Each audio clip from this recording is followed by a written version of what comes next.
In a moment of sheer horror, Jess pulled my chest apart, and the last thing I remember before everything faded to darkness was her sinking her teeth into my still beating heart, the pain a distant echo as the world slipped away. We were sailors, a band of free spirits navigating the vast ocean, and among us was my friend Joel Wills. Both of us were young, filled with an insatiable eagerness to meet women, especially after enduring long stints at sea with so few options for companionship. I had a certain charm that seemed to attract the attention of girls effortlessly. I could sweep any fine young lady off her feet with just a smile or a clever line. Joel, on the other hand, struggled in that department, often feeling like the underdog in our social escapades. When we finally set foot back on land after our latest voyage, Joel was insistent that he join me on my quest for companionship. I had built a reputation as a ladies' man during our time on the ship, and he was desperate for a sure thing.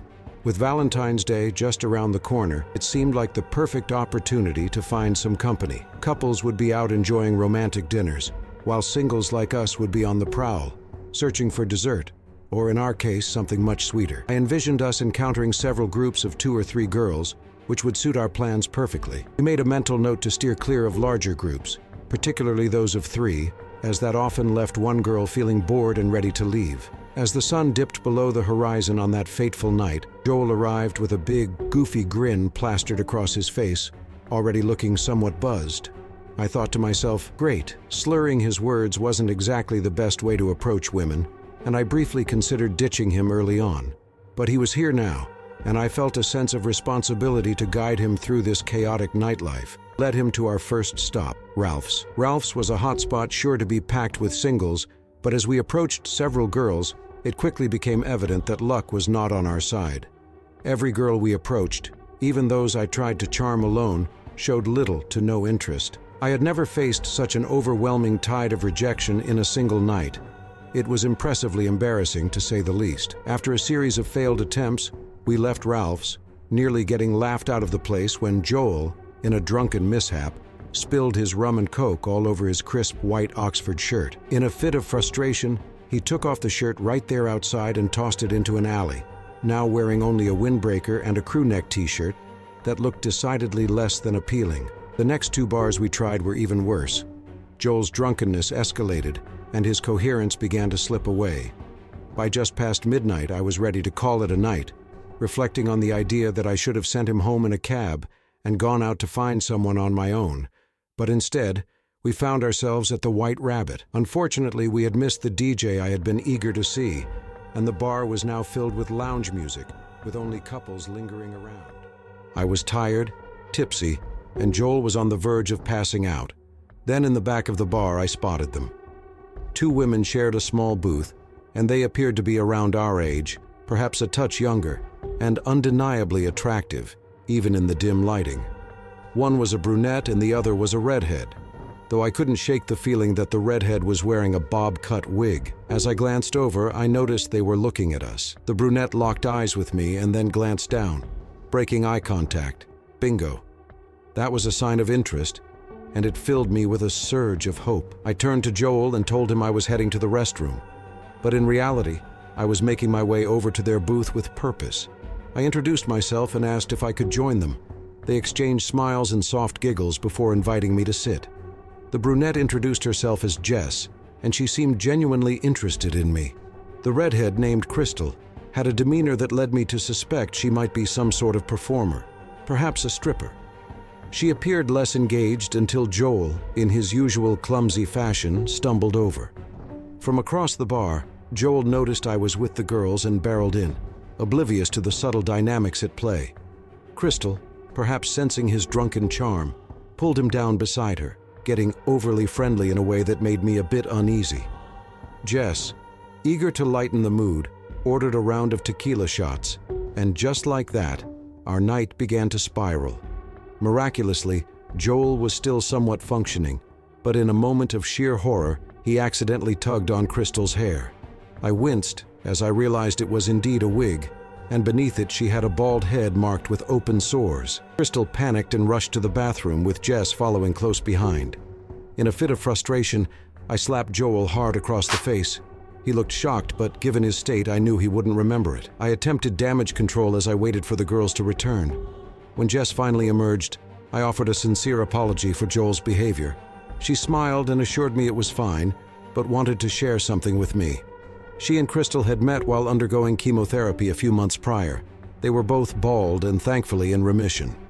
Crystal soon reappeared and asked if Joel and I would like to come back to their place for a late-night snack. I hesitated for a moment, wondering if they genuinely wanted Joel there, but they both nodded encouragingly. With some effort, I half-carried Joel to a cab, and about 30 minutes later we found ourselves in front of an old pre-World War II apartment building. I wasn't familiar with the neighborhood. This was the farthest north I had ventured on the island. Joel had passed out during the drive but miraculously woke up when we arrived, seeming to regain a bit of energy.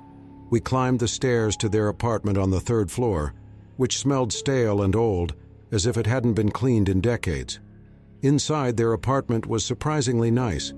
It smelled of incense and was clean, with colorful blankets and drapes hanging from the walls, creating an inviting atmosphere. However, the dim lighting only added to the mystery, with just one lamp illuminating the entrance, living room, and kitchen. Crystal took Joel's hand and led him through the living room to a hallway, leaving Jess and me at the entrance. Without warning, she grabbed my collar and pulled me close, kissing me fiercely and biting my lip hard enough to draw blood. Wow! This night was taking a turn I hadn't anticipated. I followed Jess to the hallway, which had 2 doorways, one leading to the bathroom and the other to the bedroom. She explained that she and Crystal shared a room but separated it with blankets and carpets. Music drifted in from the other side, and I could hear muffled moans that made my heart race.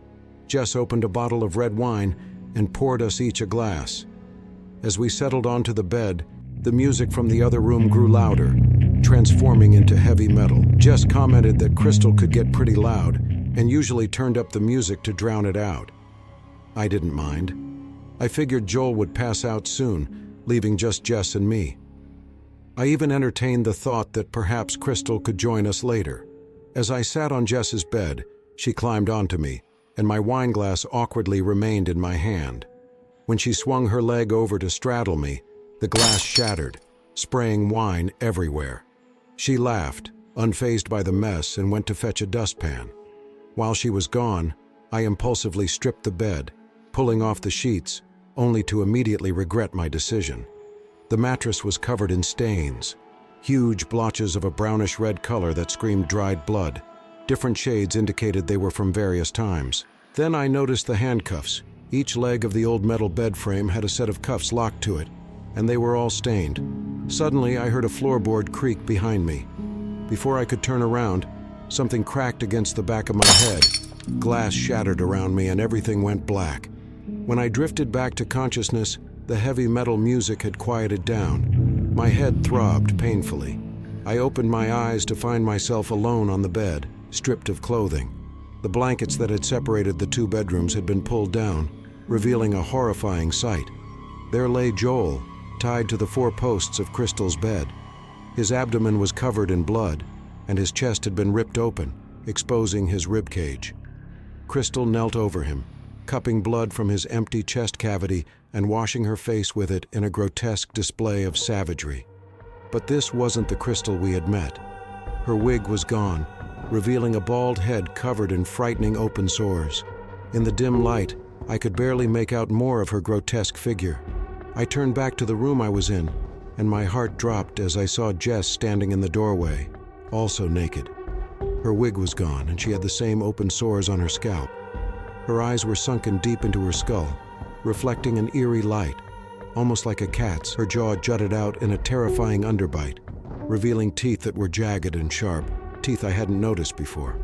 Her arms appeared elongated, with claw-like hands hanging down below her knees. What the hell is this? I thought, panic rising within me. Jess approached the bed, and I tried to get up, only to find my wrists and ankles cuffed to the bed legs.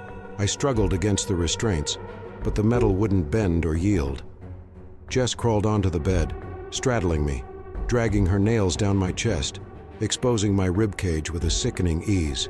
Crystal appeared, watching from the shadows, with a sinister smile that sent chills down my spine. In a moment of sheer horror, Jess pulled my chest apart, and the last thing I remember before everything faded to darkness was her sinking her teeth into my still beating heart. the pain a distant echo as the world slipped away.